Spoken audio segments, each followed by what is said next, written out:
Now, this Caradoc, the Caradoc pub, Yeah. there's a legend. What's the legend of the Caradoc? Well, Josie's on this. The Caradoc, the name, he was King Caradoc. King Caradoc. King Yeah. Caradoc. And on the other side was the St. Winifred. Now, the legend is that this Caradoc fella, many, many moons ago, was after it. Oh, was that his name, Caradoc? Yeah, Okay. Caradoc. Fancied her big time. And she didn't want to know him. And it got to the point where he was that angry, he cut her head off. And her head rolled down the hill and stopped. And where it stopped, a spring popped up from the floor, from the ground. Yeah. And because he'd done that, the ground swallowed him up and he disappeared. The priest, who was his uncle, put her head back on and she came alive again. Now, people say it's a legend, but what they've done, they've made a statue there. So, if it's a legend, why is there a statue there? Where's the statue? This is the Holywell in Wales. Oh, Holywell in Wales. They have 30,000 visitors every year in Wales. Yeah. And that's the story, that's the legend. That's where it come from, that pub. That's a place of pilgrimage now, you say though, isn't it? Yeah, place of pilgrimage. But what gets me, I went to St. Winifred School, right? From when I was a kid in 1949. For 10 years I was in St. Winifred till I left school, right? And no one's ever mentioned anything about that. Nobody, right? Well, how do you know about it then? No, I read about it. Oh, right, okay, yeah. I went down the Caradoc and seen Sheila Porter. It's not like a barroom story or nothing like that. No, it's legend, it's proper legend, because legends never die, do they? So you just asked the question because you wanted to. Yeah, I wanted to know. Yeah. I don't think Josie even knew, and she was older than that me. though, isn't it? Yeah. So that's the way it was. I wouldn't have thought anyone would know that. It wouldn't be something that you'd. To be very honest, you'd be very surprised what people do know and what people don't know. Yeah. Like I've always said, you think everyone knows that, but they don't. 50,000 people might know it. Another 50,000 don't know it, and they're the ones you're catering to. Yeah. You know what I mean? I know for a fact that thousands and thousands of people right through my life have thought the hangman's was called a hangman's because a fella hung himself. Because when you go to the toilet in the hangman's, you walk across, out of the door, the bar, you walk across a balcony, and the toilets are there like facing you. And there was a gantry. And all the gantry was for bringing the ale up from the yard, got delivered. But people were saying, that's where the fella hung himself, the managers and all that. But it wasn't, it had nothing to do with the gantry. But did he actually hang himself there? No. No? Okay. It was because Pierpont, the hangman, used to go there and stay there when he's done the hangings in Walton jail. Okay. He's done 14 hangings in Walton jail. So he must have stayed there at least a dozen times, 14 times. Yeah. 14 hangings. He's done 400 to 500, 600 hangings in his life. And he hung Ruth Ellis. She was the last one. Yeah, she lost one, was she? She never got hung there, she got hung somewhere else. Yeah. So And he stayed there every time? he stayed there every time. Wow. But what a lot of people don't realise is, when you talk about places like that, the likes of the Yankees, it wasn't a built-up area. My dad's family, all his family come from Brasenose Road. So it was like slums, it was like balconies, like landings and all that. Yeah. Tom comes from, lives in Brasenose Road. Tommy. Yeah, in my grandma's house.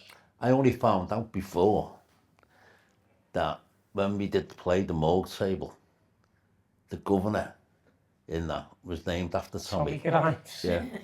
And I didn't know that. That's right. Yeah. Well, every time he's on a play, you had David Barcelli, didn't you? Barcelli, yeah. Plays. Yeah. Now, David Barcelli, when I was in the training school, when I was 15, 16, he was my mate, he was a Cockney lad. Yeah. He had Italian Cockney. Yeah.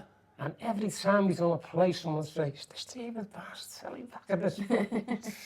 Stuff like that, you know what I mean? All the plays were based on my family as well. That's what made them authentic, though, Yeah, isn't it? Yeah. Using people's... Especially wildflowers. Yeah. Wildflowers are cracker. But look, getting back to the hangman from, when Pierpoint stayed there must have been a bit of a furore at the time. No, but in them days, people weren't, you had no mad Yeah, people but like what I there mean, is did they now. create any publicity? No, No. no. Now, have you ever heard of the name Fogwell Flax? Yeah, I have, yeah. Right. Yeah. You haven't. No. I can't remember his name's in there, but I can't remember his real name. But he worked for the National Health Service in Liverpool. Yeah. Fogwell Flax. And someone said to me one day, he said, you want to go and see this Fogwell Flax? He's fantastic. Yeah. So he said he does Paul McCartney, all the big top names, he sings them. He said, he just sings it like them all. Right. So I went down there and sat there, and he was absolutely fantastic.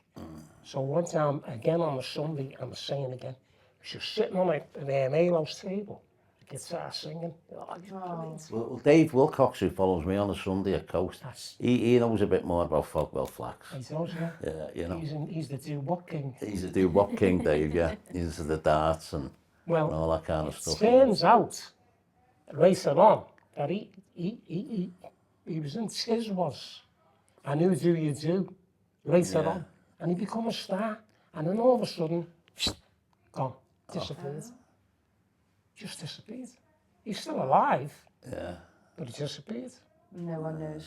Well, no, I think he done stuff till he was a bit older, but then he just went. He was Crazy. It was crazy. He was a star.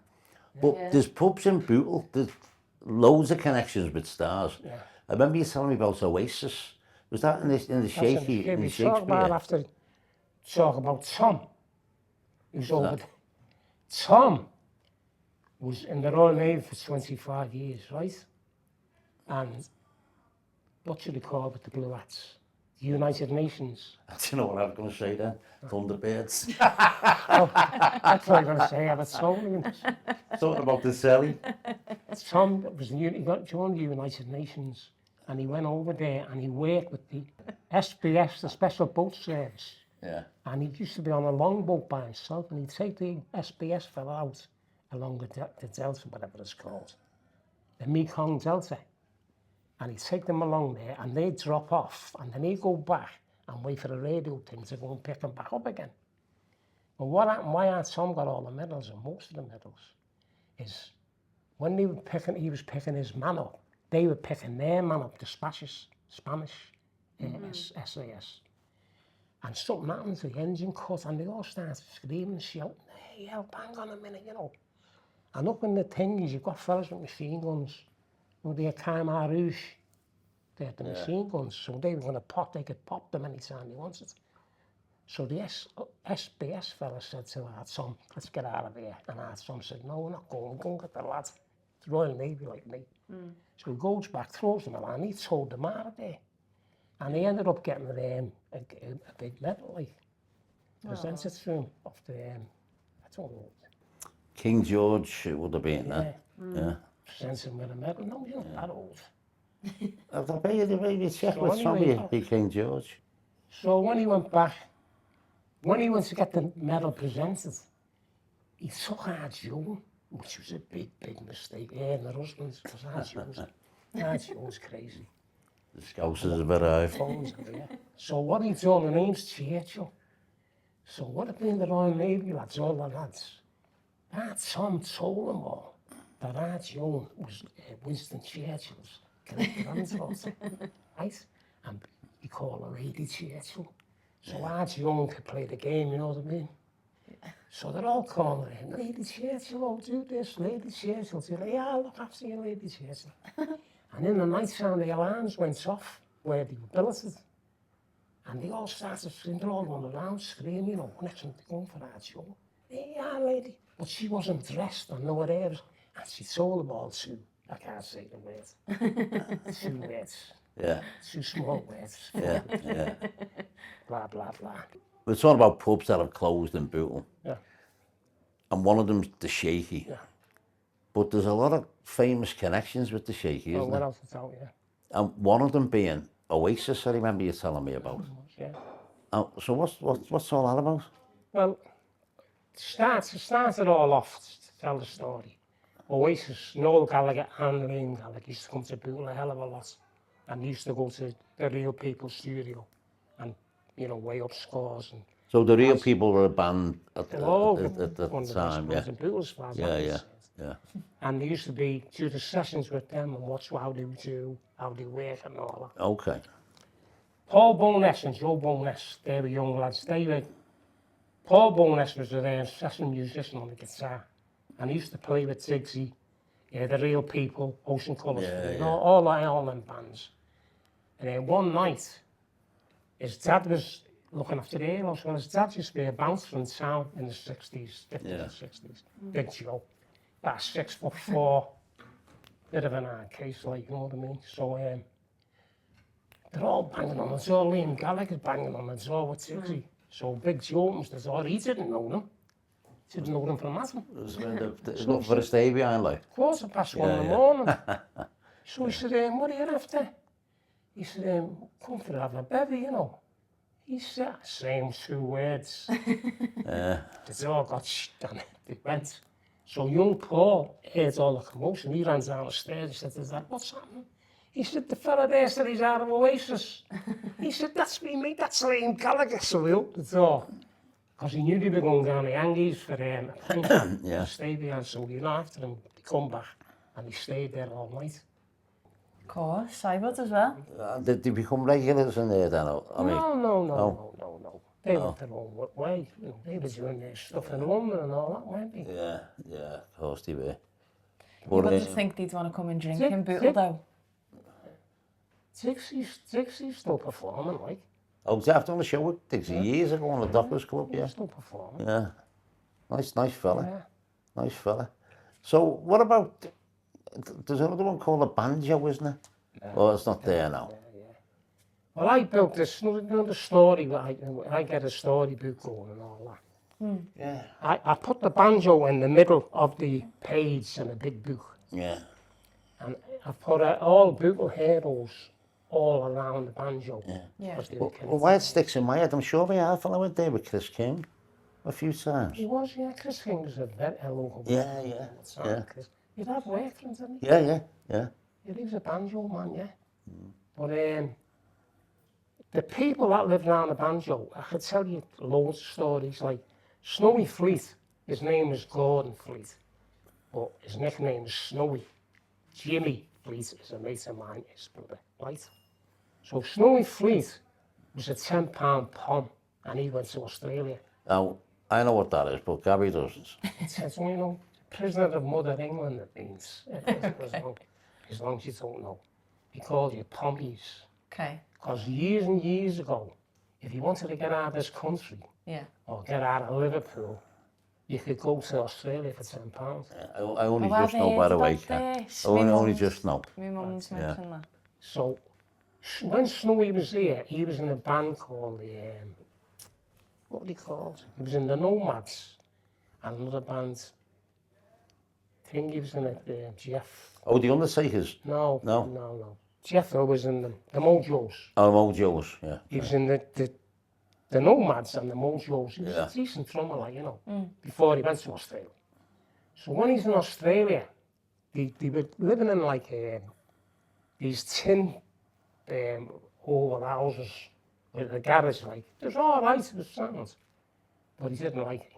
Anyway, he walks out, and on his garage is a notepaper, and it's got, Snowy, we believe you played the drums in Liverpool, and you know the Beatles and all that, the Mersey beat.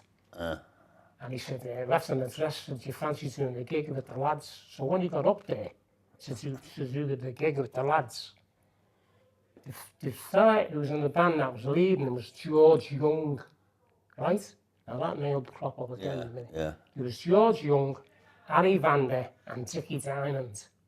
And the lead singer was Stevie Light. And that was the band. They were called the Easy Beats. Snowy gave them the name, the Easy Beats. Yeah. He picked it. And he done a song called Friday on My Mind, and it just went bang. Wow. It got in the American hit parade, the British hit parade. It topped the Australian, it's an iconic song, it topped the Australian hit parade and became a bit of an iconic song in Australia. There's loads of other songs like. But how it all started, not like the Beatles at the Cavern. You know, if you mention the Beatles, you've got to mention the Cavern, haven't you? Yeah. So when they were there in Australia, there was a place there like the Cavern. Yeah. And that's where all the bands went to play. They were trying to mimic sort of Liverpool. Yeah, They used to mimic America, the Australians, but Yeah. now that the Merseybeat sound was there, they were mimicking the Beatles type of song. So they went there to get on, and the fellow who was running the place was Dutch. And he said, you won't be able to come on, these are ponds. He said, these will go, all these Australian kids, they'll all go mad. Blah, blah, blah. So Wow. Harry Vander spoke to the fella. Now, Harry Vander was Dutch, and Dickie Diamond was Dutch. Yeah. And he turned around and he said, where'd you come from? This was the bounce room as well. Where'd you come from? He said, I come from Amsterdam. And you? He said, I come from Amsterdam. And he asked Harry Vander whereabouts, and he told him, I can't remember where it was. He told him where he came from. He said, I'm from around my neck of the woods. He said, I'll tell you what, I'll do you a favour, he said. Come here tomorrow night after 10, and I'll throw you on for half an hour. Okay, is that all right? So, blah, blah, blah. They're on. So they go on this place that's the equivalent, so-called, to the Cavern. And they tore the roof off. Everyone went wild when they heard them, because they were doing the backbeat of the beat. Yeah. Yeah. And everyone was made up with them. And they were saying, let's get home, get all our relations to phone, saying, who's that band, you know, the radio stations. But they didn't have to, because everyone was doing it anyway. Yeah. Amazing. And there was thousands and thousands of calls saying, who's that band? And that was the Easy Beats. And that was the easy Yeah. beats. Now, Snowy lived, there was 10 of them, 10 kids. There was 6 girls and 4 lads. And they lived right next door to the banjo, right? Okay. Now, here's where it all gets stingy. You've got the banjo there, right? You've got John McNally and Pender and Chris Curtis. His name is Chris Crummy. So that was the Searchers, That was the wasn't it? Searchers. They lived over the railway. So you've got the banjo there, the railway there, just the road separating, and they all lived there, right? Sorry, who's the Searchers? Oh. So, you know, the Searchers. The 60s group. Okay. These for my sweet and all that. I might know it if I hear it. Farmer Army. Every No, but time it that you sounds walk in gorgeous the in your room. voice. And then, just up the road from the banjo was Billy J. Kramer. And next to the coasters, she won't know that. Billy J. Kramer. You've heard of Billy J. Kramer, haven't Yeah. Yeah. you? And We then- have us. She has us. And then 2 more local lads, Tony Russell, Yeah, you know him. 50 yards from the banjo, Georgie Gallagher, 100 yards from the banjo. So these are all your like legends No, but around the banjo Tony now? Russell, Live as you by the know, banjo, he's yeah. only a young lad, isn't he? Yeah. Georgie Gallagher's only a young lad. Georgie Gallagher was another thing, This Is Our City, out Yeah. Liverpool. Yeah. Well, he sang in that the House of Bamboo. Yeah, that's right, yeah. He sang Yeah, that yeah. song in it. Well, he's a He fabulous- also won the BBC Selector and competition got, as well. and got Oh, Alexander Armstrong was the presenter, and they had a panel of 4, yeah, and there's all Sinatra songs, yeah. and young Gallagher, Georgie Gallagher, he won it easy, and the 4 judges voted for him as the winner. And the prize was to sing on the London Palladium when this big star was on there, and it never happened. Oh. I seen Donna, his mother, and I asked her what the score was, and she said, phone him. Although I didn't see the show, I just knew that he I won, watched like, it you know. all. I watched all the show. Fabulous thing. But there's an AC/DC story connected with the banjo. Now you've heard of them. Yes. Yeah. Right, George Young, Yeah, who's with the Easbies, I said to you, I'll mention him later. yeah, George Young was the older brother of AC/DC, right. and he was in the band with Snowy Fleet, a lad from by the banjo. Oh, right?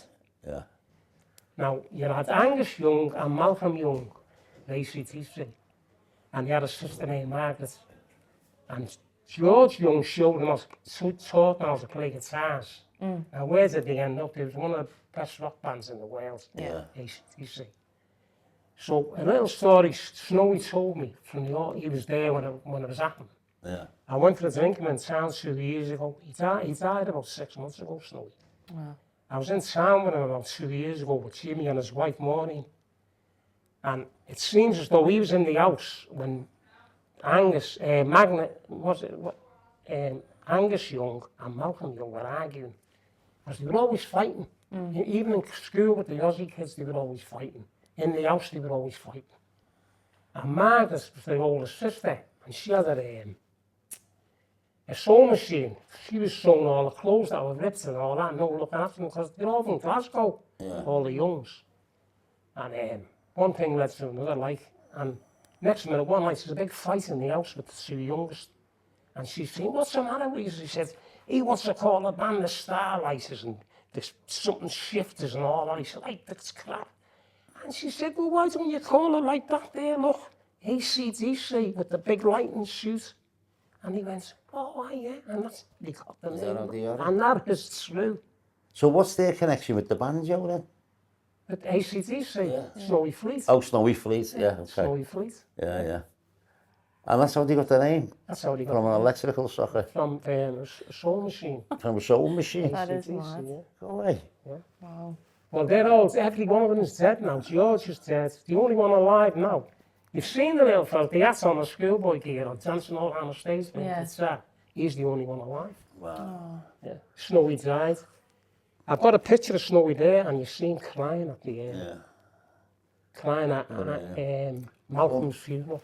But there's loads of history around these pubs, Fran.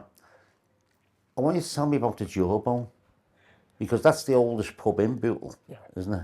Now, know the big mural at the back on the wall? It's about whalers, because whalers used to go In the there. Jawbone itself, yeah. The Jawbone itself. Yeah, yeah. And that's what, did you see the mural? Yeah. Yeah. And the mural's on the wall. She was in there last night. Yeah. So it's lovely, isn't it, in the mural Yeah, place? it's lovely. Yeah. You get drunk. A little bit. Tipsy. That's why she's dead quiet now. Come on. So, the lad who done the mural's name was Paul Curtis. And the secretary of the shaky football team, Jerry Hayes, it's his nephew. It's like all this stuff's connected, like, you know. He's done other murals, I believe, the lad. In another place, I don't know what. Out of all them pubs, though, what ones is it just the Jawbone still going? The Because Yankees is finished. The Shakey's finished. The Jawbone's still going. The Caradoc still going. The Winifred's finished. Yeah. Well, we've got the list, haven't we? Banjo's finished on it now, 62 pubs have counted. Well, why I want to get onto the Jawbone, I want you to talk about the Aintree Institute. Because I was given a fact out on my show the other week about the Scaffold group from Liverpool and the song Thank You Very Much. For the Aintree Iron. Yeah, but there's a line in there, thank you very much for the Aintree Iron. Yeah. And nobody that I knew what that was, I know. but you told us. Yeah. So what is the You Aintree know the Iron? Scaffold? No. Well, no, well, that's okay. Paul McCartney's brother was in the Scaffold. His name is Mike McGear. But his real name is Mike McCartney. Okay. There was 3 or 4 of them.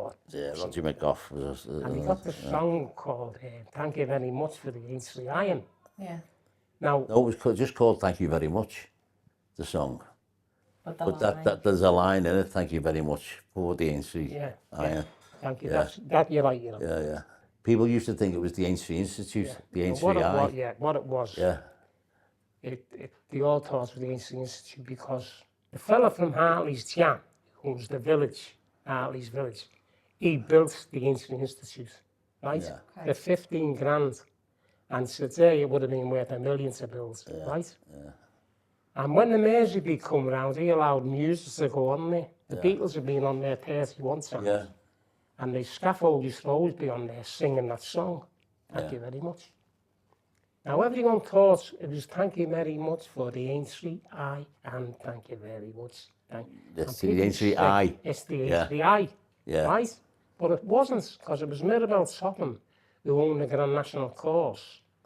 Right the way around the perimeter of the outer perimeter the Grand National cause was iron railings. Yeah. And during the war, she gave it to the war departments so they could do it down to make weapons. So she donated the metal Yeah, and that's for the where war it's effort. from. Wow. Thank you very much for I think it's a it. great story, that. No, that is really good. And that's that's where it come from.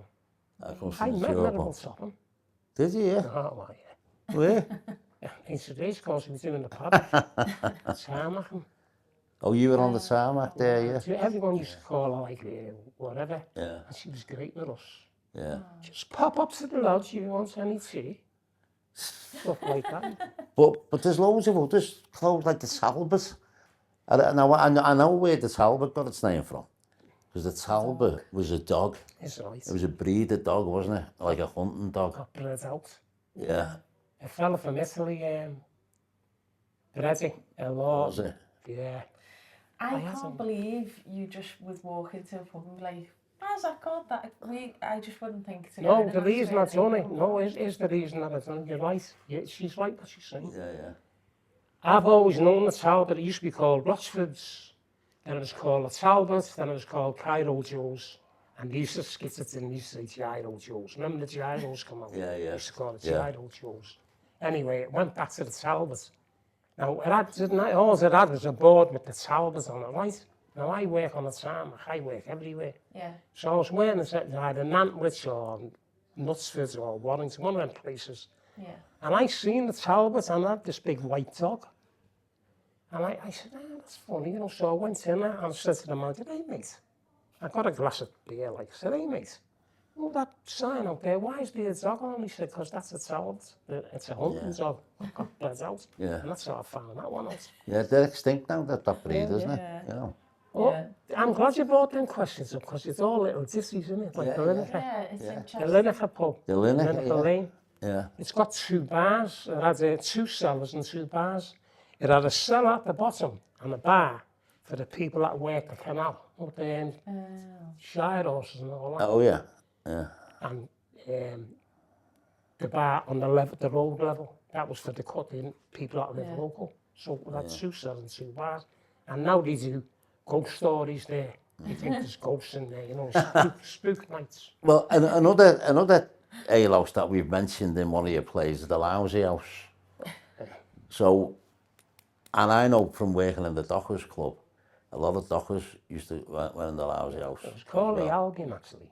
Then It was called the Albion. Yeah, but it got nicknamed the Lousy House. Okay. The reason being, which I didn't know that this factory on, do you know the canal on Bank Hall? Yeah. The bridge? There's a factory here, right? I think they do pallets or something like that now. Yeah. There was a fella called, what was his called? I can't think of his name. Anyway, he had a factory up in West Bromwich, this fella. And what he's done, no just like big blocks of soap, really big blocks of soap. Yeah. They had the pestle and mortar.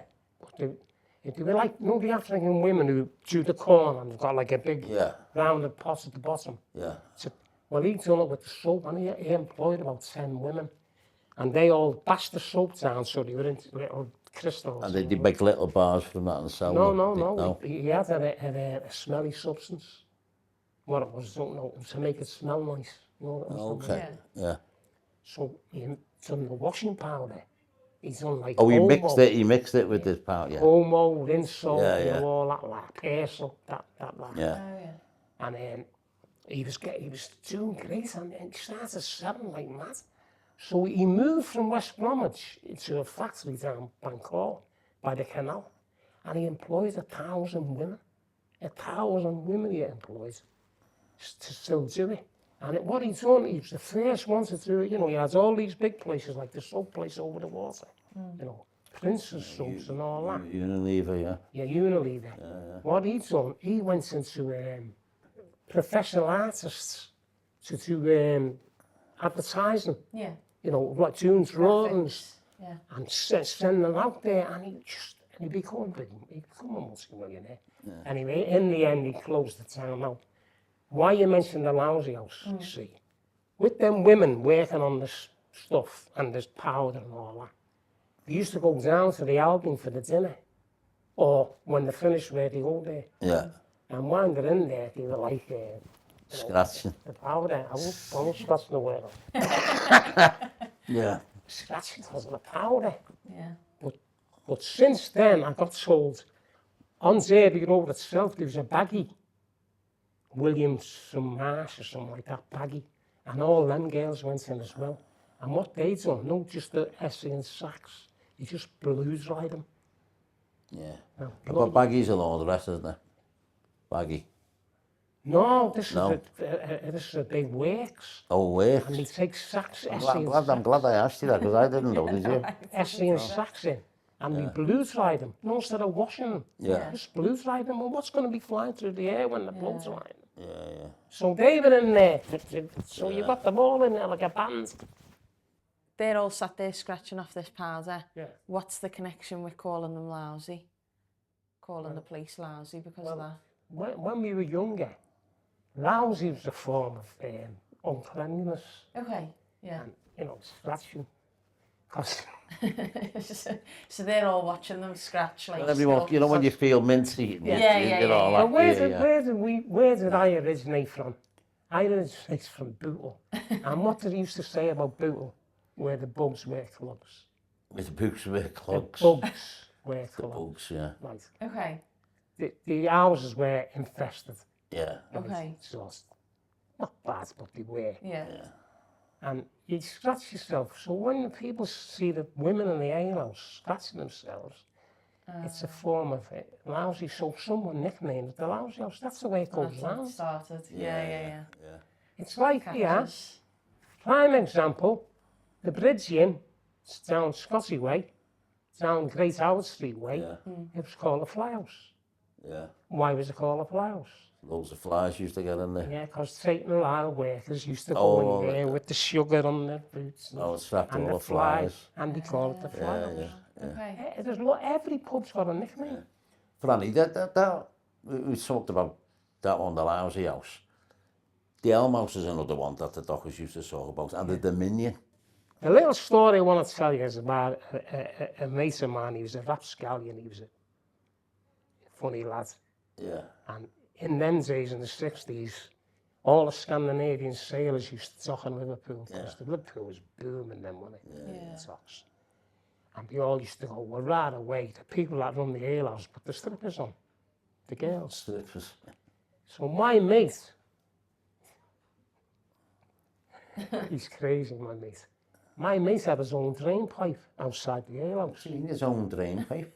Well, he owned it because he used to climb it. And what he'd do, he'd climb with the drain pipe, stand on the ledge, and all the girls. The drain pipe outside the pub, you mean? Yeah. It wasn't his, it was part of the No, pub. but he claimed it as it. That's my drain. That was it. He thought it was his drain pipe. So he gets up the drain pipe because the girls were getting stripped in the ladies' toilets. So he was getting a free show. Right? Well, he's only going to, if he doesn't look there, he's going to be in the bar doing it, but he wanted to do that. At least they know he's looking in the bar though. So he went up to the, he comes up to the mirror on the Royal at the top of the bank hall. That's where the shaky first started the football scene. Yeah. So he comes walking and he's got a cob on him, and he never has a cob on. He's always like a jovial fella. He's always cracking jokes. He's mad. And he said, I swear words, beginning with B, there's shower. You live around here. I said, well, what's the matter? He said, they put all barbed wire around my trip. So you couldn't get up it no more. Good. Good, yeah. I'm with you on that, Gab. I'm with you on that. I used to do it in broad daylight. Oh, It was on that night. goodness me. But when we were talking the other day, you were talking to me about, you know, he goes off all over the show, you know. There's a footballer called McNabb. Yes, in the jawbone. Was that in the jawbone? Yes. He captained Liverpool. He Played 222 games for Liverpool. He won the league in 2021 and 21-22 when he was captain. Was that when he was captain? Yes, and Was he called Scottish? He was Scottish. Yeah. He called him the Untouchables. And he's buried in Bootle Cemetery. Liverpool have always had an affinity with Scottish players, haven't they? Well, what he's done, when he finished with football, he took over that pub for 20 years. Did he? Yes. He died being the manager of that pub. A lot of pubs had live music on. Yeah. But what would you say were the better ones for the live music. I seen the Beatles on Blair Hall 5 times. He's on Blair Hall 5 Play it times. all in Bolton, yeah. Yeah, he's on the Little Town Hall about, 25 times. He's on Leyden Hall about 14 times. He's on the Cavern 214 times.